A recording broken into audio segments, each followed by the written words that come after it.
On en sait un peu plus sur l'auteur de l'agression du contrôleur hier. Il s'agit d'un homme de 27 ans, sans emploi, célibataire et qui vit à Mulhouse. Il avait déjà été condamné et incarcéré à 3 reprises pour des faits d'outrage, de violence et de dégradation. Au moment des faits, dans le train hier entre Lyon et Strasbourg, il était dans un état légèrement alcoolisé. En garde à vue, il répond calmement aux questions, mais il dit ne pas se souvenir de tout. Écoutez justement les précisions d'Alain Safar, le procureur de la République de Besançon.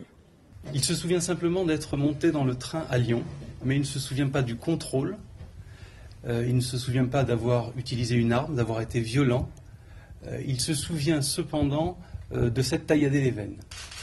Lorsqu'on lui pose des questions ordinaires sur qui il est, où se trouve-t-il, sait-il pourquoi il est en garde à vue, il est cohérent et il comprend ce qu'on lui dit.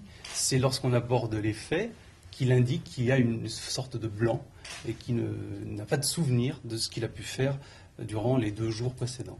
Le suspect avait déjà effectué entre 5 et 6 courts séjours en hôpital psychiatrique. Une expertise médicale est justement en cours pour déterminer si son état de santé est compatible ou non avec la poursuite d'une enquête ordinaire. À l'issue de la garde à vue, il sera soit présenté à un juge d'instruction pour être mis en examen pour tentative de meurtre aggravé, soit placé d'office en établissement psychiatrique. Quant au contrôleur poignardé hier dans ce train qui reliait Lyon à Strasbourg, son état de santé est stable, mais il souffre d'une dizaine de plaies, les plus graves se situant sur le thorax et le front.